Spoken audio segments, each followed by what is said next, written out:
I just thought it was interesting that the three of us had once been very vocal supporters of Comicsgate and have just had to completely abandon it because of the toxic sort of gatekeeping that sort of befalls sort of all online communities given enough time. Crypto, do you have anything you want to throw in to add to any of that? No, I don't. Yeah, I could start. I found Comicsgate in probably late February or early March of last year. I found Zach and Cummings and those guys, and Ethan was like, he was basically like, I think it was right before he left DC or got fired, whatever happened there. Amicably parted ways with DC, and he was kind of like in that free fall. And it was like, am I Comicsgate? Am I not Comicsgate? He didn't know. I had known Ethan because I was collecting Ethan's comic books before anybody gave a crap about Ethan, when he was making Cyberfrog at Harris way back in the day. He lived in Milwaukee, Oregon. He had done a cover art for a local comic book company in Vancouver, Washington, that's not around anymore, called Goblin Studios. And so, like, my knowledge of Ethan and my support of Ethan goes way back. And so when Ethan was like declared himself Comicsgate, I was just like, oh shit, this is big. And then like all of a sudden it's like, there's Mitch, there's Malin, there's Brightweiser, and then like the icing on the cake, Doug TenNapel comes in, and you're just like, this is an entertainment movement. It's a powerhouse. It was a powerhouse movement. A conservative entertainment movement too, which is long overdue in this society. And then when he had Billy Tucci on the show that one time, that was like, for me, that was just like huge, because she was massive in the 90s. And Billy was that last piece of the puzzle, in my opinion. Like, that's what we needed. Just one more. And unfortunately, Billy, I think, got so much pressure after that first stream that he just had to distance himself.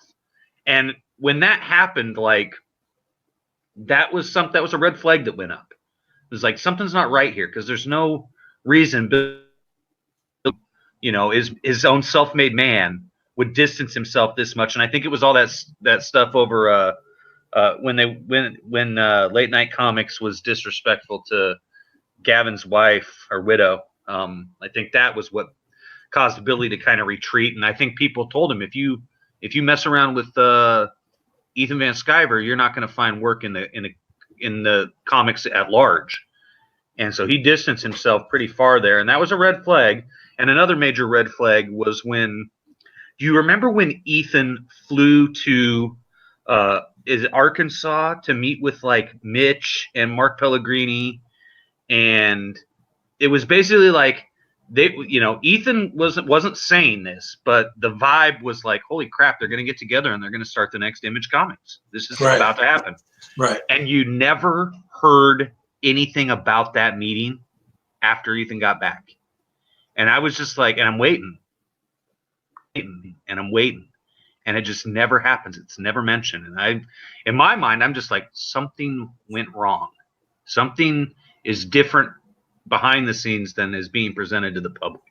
Right. And then the purity test happened on De La Rose. And then, like, a month or so later, I had heard from Tim, like, why he walked away. And I was just like, whoa, I didn't even realize he had walked away. Same with, Brett R. Smith. Didn't even realize he walked away until it's just like, it's been 2 months and I haven't seen these guys. Where'd they go? Because these were the conservative homies. And, eventually, now here we are today. And it's like, well, yeah, all the real conservatives were pushed out. Yep. And pushed out. And unfortunately, like I said, I went through all this in the fiction world, in horror fiction and bizarro fiction years ago, 2016, 17-ish. And I had been watching it happen since 2014. It just hadn't happened to me yet.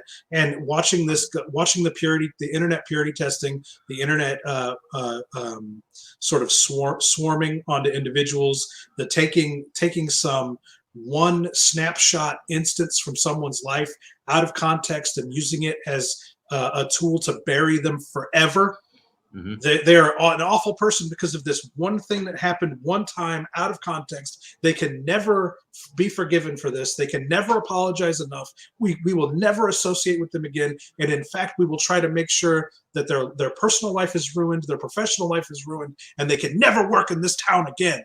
Seeing that happen from and to conservatives by conservatives was one of the most disheartening things, because I thought naively, again, I'm a very romantic guy. I believe in values, and I believe in integrity, and I've always believed that conservative-minded folks had more integrity and cared more about values than liberal-minded folks did. Liberal-minded folks being more about passions and emotions and contradicting themselves, what they said yesterday and what they'll say tomorrow, because they're overridden by their emotions more than their convictions. And then seeing all that happen with conservatives in the comics movement really just made me be like, no, it's just everyone.